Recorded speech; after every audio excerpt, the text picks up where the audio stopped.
In the year 2021, great acting was all over the place.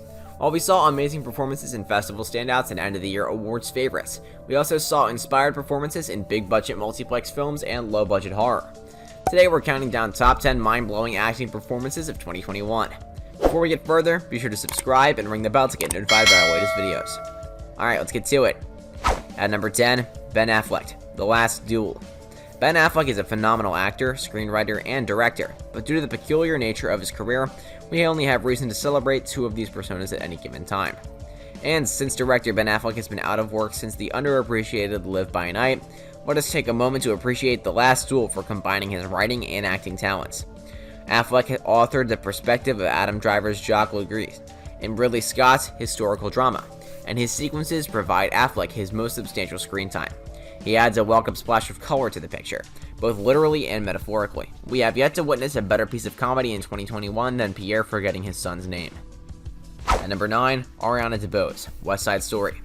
West Side Story has been a high school musical theater classic for more than 60 years. Anita, who's played by DeBose, steals the show in Steven Spielberg's cinematic adaptation.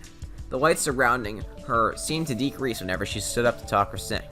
Her persona serves as a link between the past and present. She's powerful and tenacious.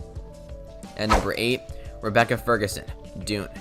Dune, directed by Denis Villeneuve, is a box commercial and a critical success for Denis. Lady Jessica, played by Ferguson, is the protagonist of this film. She pours a touch of Greek tragedy into the mix, as well as a shared passion for space opera. She portrays a tough mother prepared to see empires burn in order to protect her kid, and the part is a perfect fit for her. At number 7, Niamh Algar, Censor. She was finally discovered by Hollywood this year. When the Irish actress has been in the public eye for a few years, it was her role as a repressed government censor in Prano Bailey Bond's debut film that solidified her reputation as a breakout star. Censor isn't scared to throw some huge punches, but Algar is the one who makes sure they land. However, she imbues Baines with the sense of self-righteousness that permits him to sing.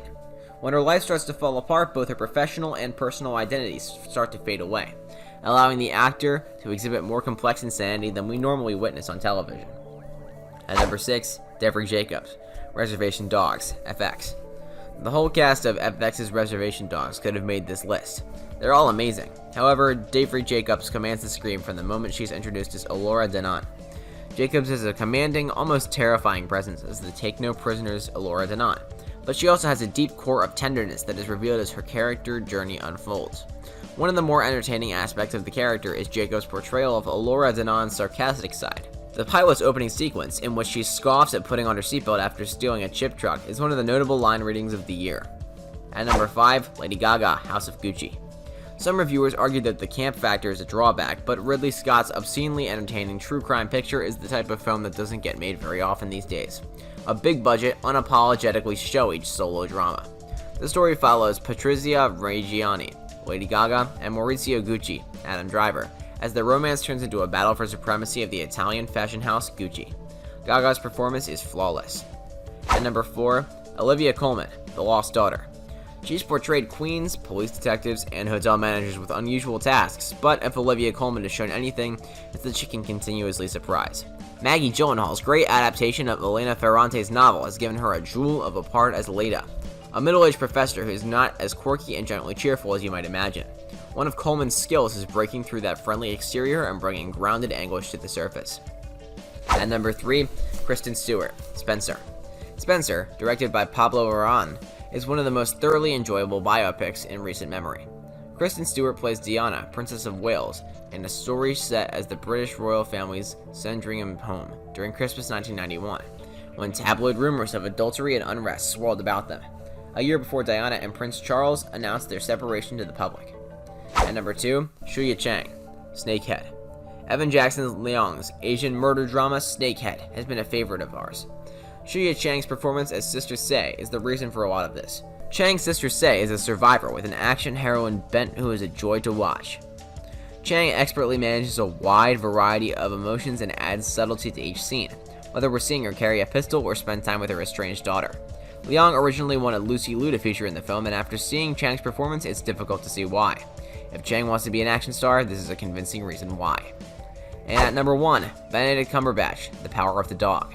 This may be a controversial statement, but before The Power of the Dog, we never found a Benedict Cumberbatch part that spoke to us.